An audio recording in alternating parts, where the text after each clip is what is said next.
This is cerebral cinema. Movies of the mind.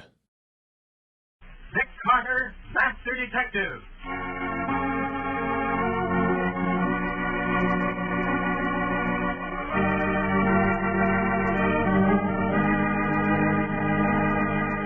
This is the story of a man known the world over as one of the most daring and resourceful characters in the history of detective fiction. A man whose name has become a symbol of the triumph of right and justice over the sinister forces of crime and lawlessness. Nick Carter, Master Detective.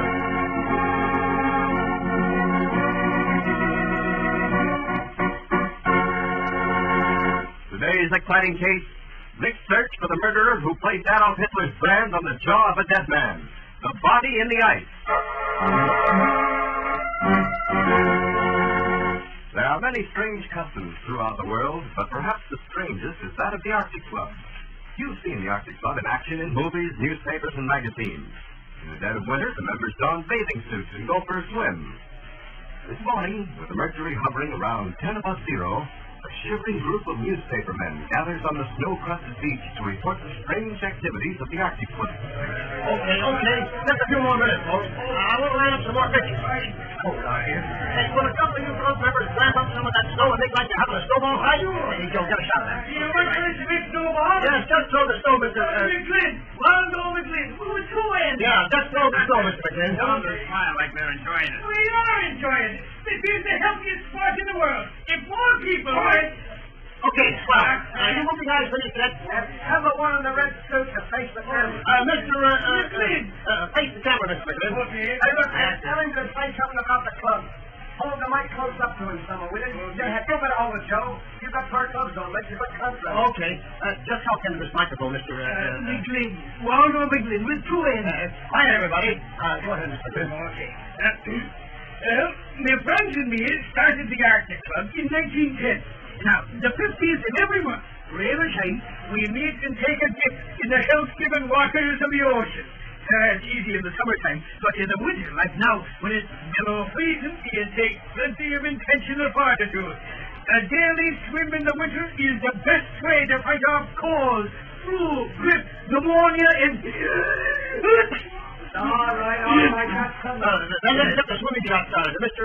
McGlynn. Yes, I know. With two ends. Yeah. Well, if your club is ready for the dip, we can get started now. Okay. Come on, boys. Last one in the right name. Criminy, will you look at them idiots heading for the water? They'll have to break through the ice before they can get in. You get a shot of that old goat looking at the thermometer? Yeah. Hey, Joe. Yeah. You'll have to have them guys run into the water all over again. The camera wasn't ready. Okay, don't call them back yet. They gotta break through that ice first anyway. When they get it cleared, we'll get it. Holy smoke, what's happened now? I don't know. This is what they're gonna see. Come on. You don't think one of them's drowned? Trap them around in the ice? How? I don't know. I was just hoping for a story. Hey, you reporter. You better put in a call with the Carter and hurry it up. Hey, what's the matter? We just found something in the ice. Found something in the ice? Yeah, look. Holy jumping. Will you look at that? There's your story, Joe. Frozen solid in that big hunk of ice. It's a dead body.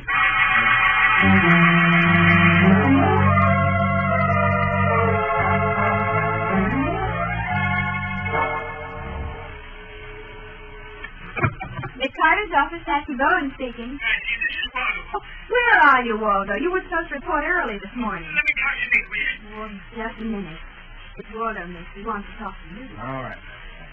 Yes, Waldo? Nick, boy, you gotta come out here right away. Come out where? To the Sunset Beach. Why? To clear my character. Not that I did to declare it after 30 years of honorable... Now, let's get this straight, Waldo. What's throwing mud on your character? Sergeant Madison. Matty? Yeah, and he... Waldo, are you mixed up with homicide? It's all circumstantial, Nick. It's all circumstantial. We were going in for a morning swim. When? This brother? Sure, it was the Arctic Club. Oh, yeah. And when we cleared away the ice, we found a carpet selected in the ice. A body in the ice. Yeah, that's right. And when Matty got here, he accused me of driving this here for publicity. Here's how I'm president of the Arctic Club. But, Nick, I swear... All right, Waldo, stay it. Sit tight and wait. Patsy and I'll drive right over.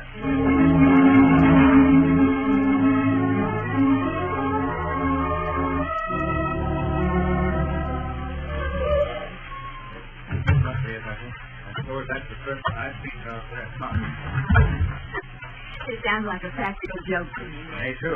One of the reasons why I came out. And Maddie accusing Waldo of planting a body. It doesn't make sense. Another reason for this trip. And Look at all those men in bathing suits. Gives me the shivers. oh, there's Waldo. Talking to Maddie. Hey, close that door. You want to give us out in the morning? Oh, sorry. Yes, I know we got to stand around in our... Oh, Nick. Nick, boy, you don't know how glad I am to see you. Hello, Waldo. Hello, Maddie. Hello, Nick. Hiya, Patsy. Oh, Hey, what's all this about Waldo planning a corpse? you're not serious about accusing Waldo, Doctor. It's ridiculous. It's a demonstration of the stupidity of the law and its operatives. I'm being framed to solve a case which, if I was on it, I could clear up in 24 hours. All right, Waldo. You and the rest can get dressed and go on home. You're in the clear. Yeah, you're in the clear, Buffalo Bill. Why, You think I'd keep you hanging around here making phone calls if I really thought you were mixed up in this? Huh? I just wanted to get Nick out here. Why, you talk Never mind, never I mind. was afraid of that. Why, Sergeant? That's practically blackmail. Look, Patsy, I'd blackmail my old grandmother to get Nick out of this case. It's a stinker. Come on out to the beach and take a look at the body. Nick, are we going to let Maddie push us into this case? Oh, now, Patsy. Well, Patsy, since we're out here, might as well take a look. It'll be on our credit list the next time we have a run-in with Maddie's red tape.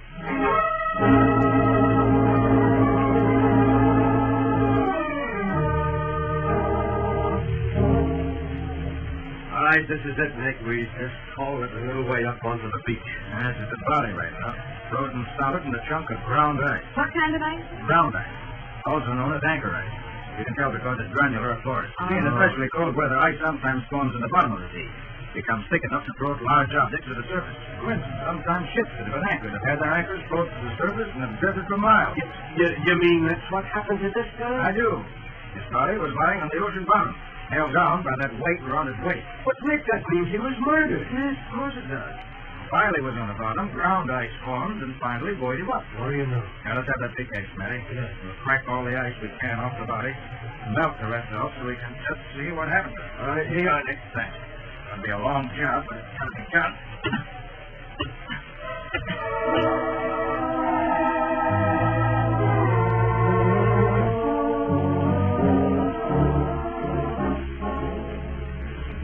Well, Matty, there's your body.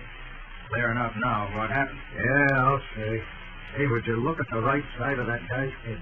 You smashed in. Yeah, death must have been instantaneous. Entire temporal lobe smashed.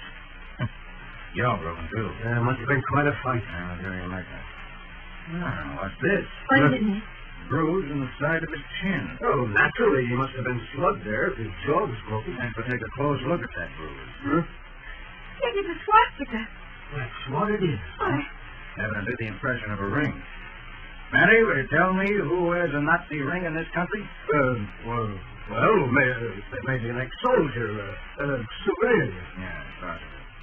That's pretty tough, touching his pocket. Doesn't seem to be any identification on him. Now, wait. Here's something caught in his coat sleeve. Huh?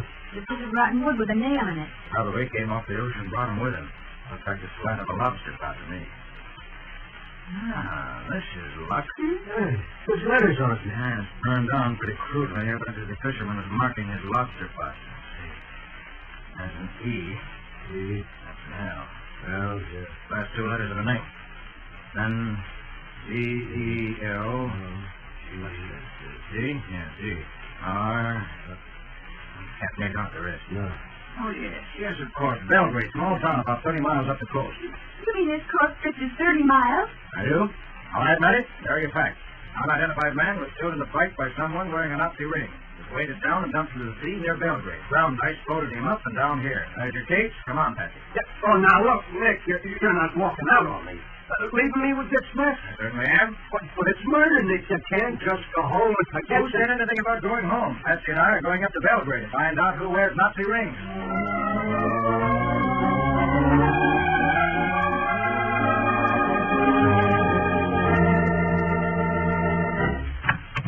Sheriff Bennon? In the flesh, mister. I'm Nick Carter.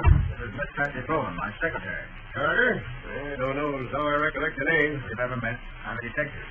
I'd like to ask you some questions. About what? I think someone may be missing from Belgrade, and I think I found him. I'm listening. Short man, blonde, weight about 130, blue eyes, ankle and nose, large ears, heavy lips. You found him? That's Charlie Hall. Where is he? And the police morgue dead. Dead, eh? Murdered. Murdered, eh? Too bad. I wondered what happened to him. Who was he, Mr. Brennan? Assistant in my store, at Brennan's grocery store. You can't support yourself on a sheriff's pay in Belgrade. How long has Howell been missing, Mr. Brennan? About 2 weeks. I thought he was out on a binge. I sent him out Friday night to make deliveries in the truck. He never showed up Saturday. Did the truck? Yeah? I guess he brought it back to the garage before he went, well, wherever he went. Did it ever occur to you that the killer might have brought it back? No, never occurred to me Charlie was killed. He's been on bat before. Anyone complain about non-delivery of groceries that day? No? Chance Howell was killed after he finished work. There's an equal chance he was killed on the job. I have a list of Howell's delivery schedule for that Friday. Don't see why you should. But, Mr. Brennan, this is a murder case. Sure you want to Now, help. look here, ma'am, and you too, Mr. Parker. My name is Carter. Nick Carter. Carter. Well, as far as I'm... Say, would you be any relation to old Sim Carter who broke the New England bank case? He was my father. Your father, eh? Well, why didn't you say so before? Oh, glad to meet you, Carter. Shake. Well, your father was a great detective. You want Charlie's delivery schedule? Well, you get it. You get anything we got in this town. Well, thanks. For a while, I thought all I was going to get was a cold shoulder.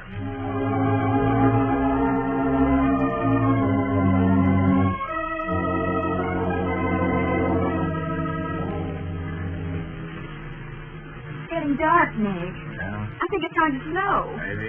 How many more stops do we have to make? Howell was scheduled for 11 deliveries last Friday. We've covered 9. Well, what's left? Family by the name of Kane and that shooting club. I didn't think Belgrade would have a shooting club. But the tiny little town doesn't look like a resort. Should have said ex-shooting club. Our business today. Just hanging out. Oh. Brennan said he very rarely sent anything out there. You think Howell might have been killed at one of these last 2 places? I don't know. We found out that he made the other 9 deliveries in person. He made the last 2 out of blind alley. Someone might be lying. And the question is who? We don't know what route Howell took. Killer was 9. Might have been the last. That name Kane sounds suspicious. Wasn't Kane the original murderer? Pretty far best reason, Sandy. We're going into a crash.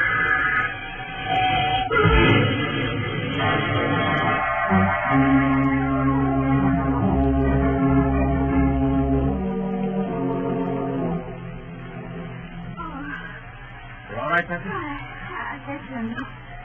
It's kind of like a milkshake. Careful getting out. Another 2 feet and we'd have ditched into the gully. Oh. That's it. Oh.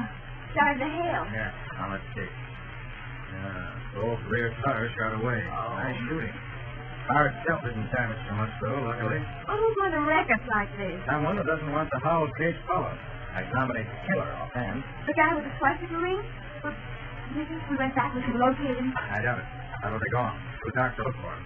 Not enough snow on the ground to trace footprints. Come on. Where to? The first warm house we find. It's going to be a freezing night. We can't sit here on a lonely back road with 2 flat tires and wait for help. Nick, look down the road. A little to the left. I think I can see a light. Huh? Oh, yes, I see it. Now, that's where we were headed when we crashed the shooting club. Well, we're going to make it half an hour. Half an hour in this storm? Oh, I wish Waldo were here. Waldo and his Arctic Club. He's got us into this.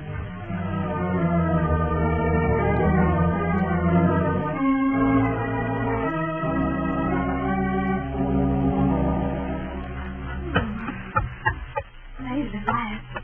Oh, I'm frozen yet. Hurry up and knock what I want to fire. Okay, then. Hard. I can't answer. Try again. Maybe they didn't hear us with their sleep zone. They think it's a rumpus. Sonny? Maybe there's something's wrong inside. This is a swell night for murder. Now, easy there. Try to do it. Now, locked. We better go in. Got a funny feeling there are dead bodies in there. What? I got men in here. Why didn't they answer? What's the matter with them? They're standing around looking grim. Like ghosts. How's that? Pardon me, I'm the car. This is my secretary, Patsy Cohen.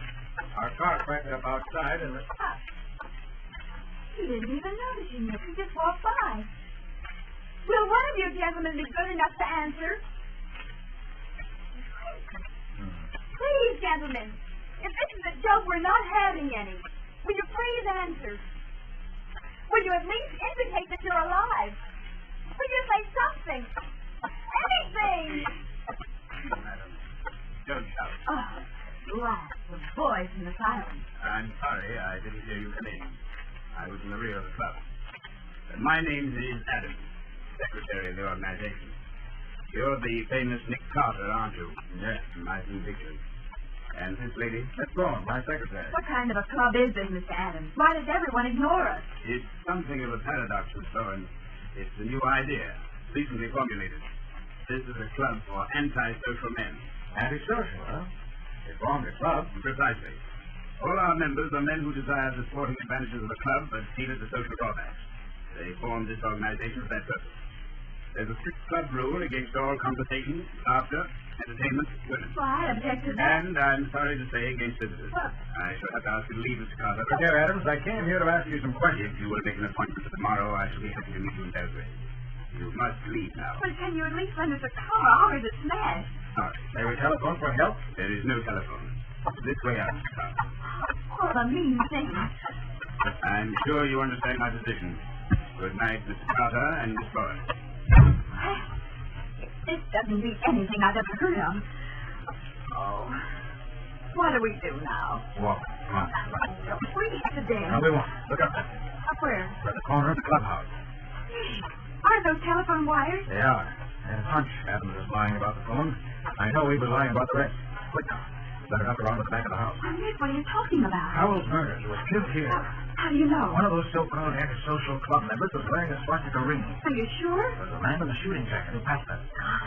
Careful now. This looks like the back door that leads into the clubhouse side. Try to keep my eyes. Why that story about antisocial men? Cover the back. And we saw and sneak in. Huh? Lock's open. Careful now. Yes. The back cellar. Close the door. Quietly. Nick, why can't they speak English? Because they're Nazis. Probably escaped PW, prisoners of war. I congratulate you, Mr. Carter. Take that, Adams. Don't move. Please raise your hands. I assume you're armed, Mr. Carter. If you reach for your gun, I shall shoot the girl. Our hands are up, Adams. Take that flashlight out of our eyes. Your deductions were correct. I had very little hope that my hastily concocted story would fool you. That's why I waited here for your second visit. Thanks for the hospitality. I had hoped you would be killed in the crash when I shut out your tires. It's unfortunate you are not. I don't think so. But I do, Miss Bowen. You see, I'm afraid I shall have to kill both of you all over again.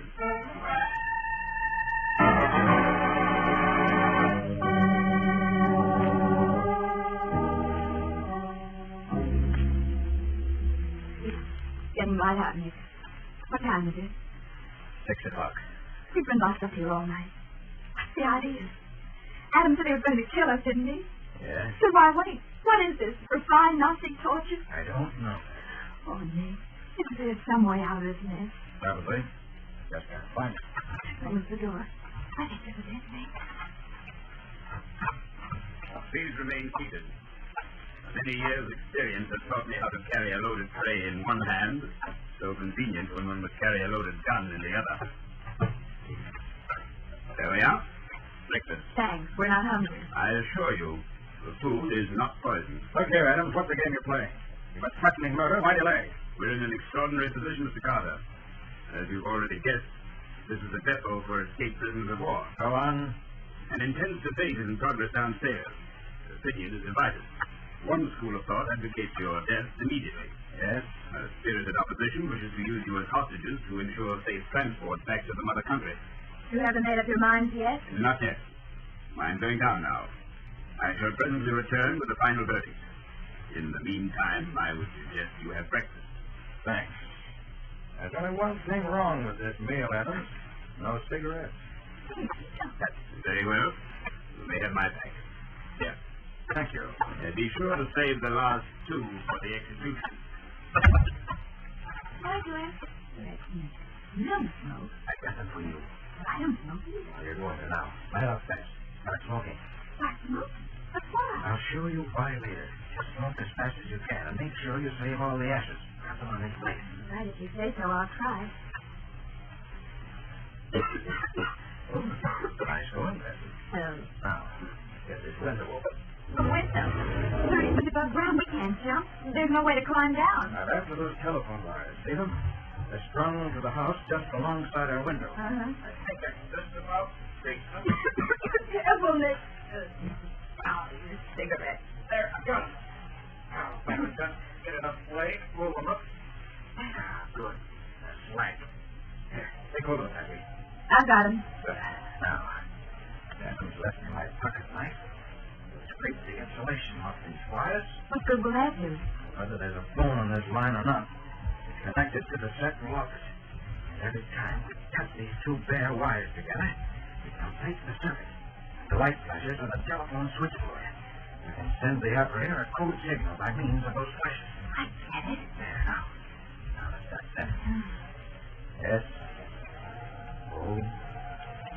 S. 2.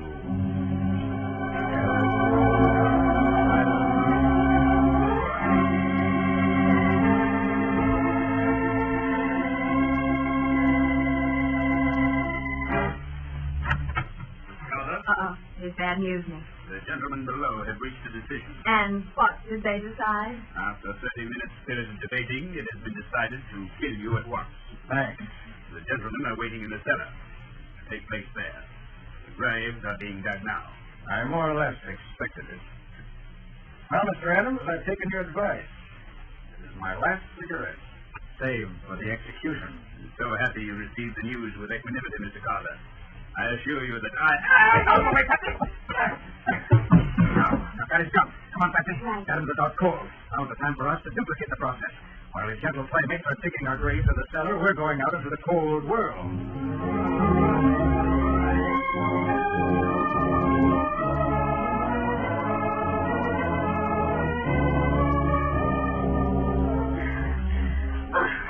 All right. Let's stop here, the brush. Get organized, Patsy. Oh, okay, Nick. Now, look, we're out of the house.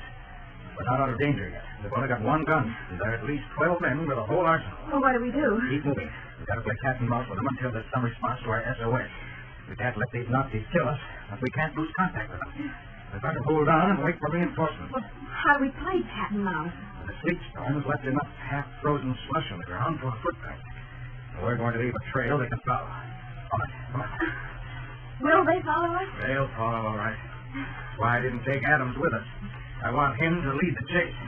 Which way are you going to let them chase us? Heading back to our car. Well, what good will that do? Worst comes to worst, and help them get her in time. We'll try to make it run on 2 flat tires. Start back to town. What's that? Gunshots. They're following us, all right. Keep moving. Oh, Nick, I can see them behind us, way back at the house. They're walking along the line like Indians. Yes. They're clever, all right. Dressed up in hunting clothes, carrying rifles. They look like a shooting line after pheasant or rabbit. Very clever. Clever, Nick? Yes. In case anyone happens to pass on the road, they won't think anything's amiss. They won't realize human beings are being hunted. Just think a party of hunters are out after game. Oh, golly, this is a mess. Now, come on. Through this clump of woods. All right. Don't think they spotted us yet. They're just shooting to set the scene. They won't miss our trail. No, How's it before they catch sight of us? I don't know, Patsy. Sheriff Benton, where are you? Sheriff Benton, this is Patsy calling. Please, hurry up. All right, Patsy. Save your breath. Come on, come on. I see our car. So do I. I also think Adam's gang has seen us. Yes. Yes, they spotted us. Those bullets are headed our way. Now what? Keep running. We gotta reach the car. Oh, I'll never make it, Nick. You can try, Patsy. All Waldo's fault. We're killed. I'll never forgive him. Or killed. You won't have a chance. Now, wait. What's that? Police. That's Brennan coming. Nick, we're saved by the Marines. Not yet, Patsy. Brennan will pass right by on the road unless we signal to him. I won't realize we're being hunted. How do we signal? Hey, wait. I'll have to sacrifice the car. It's a long pistol shot, but I think I can make it. What are you going to do? Put a bullet into the gas tank of our car. That'll start a blaze. Brennan won't be able to ignore. Now stand by, Patsy.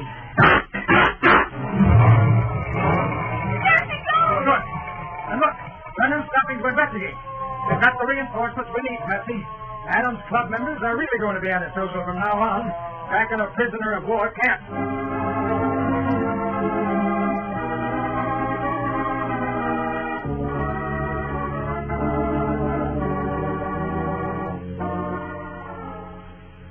Yeah, I'm sorry you won't borrow a car to get home, Mr. Carter. It don't seem right letting old Sim Carter's son take the train. Well, that's quite all right, Lennon. Thanks anyway for the offer. Mighty nice of you, giving me all the credit for grabbing that gang of PWs. Well, you deserve it. You got your whole case cold. Charlie Howell evidently heard some of the Nazi gab when he was making his last delivery to the club. Got suspicious and snooped before he drove away. Then was discovered, put up a fight, and was killed.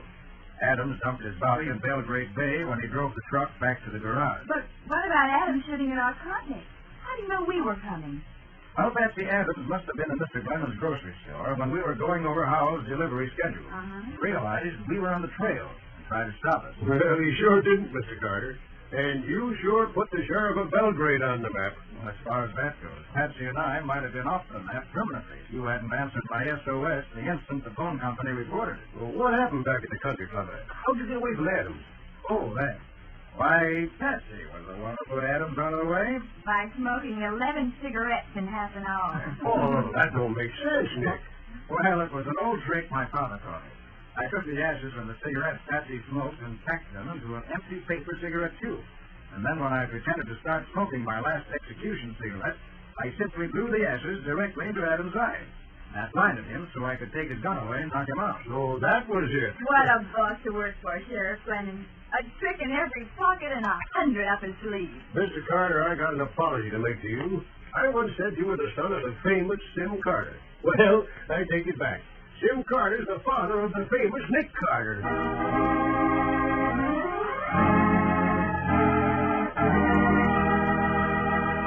Well, Nick, how about a little preview of next week's story?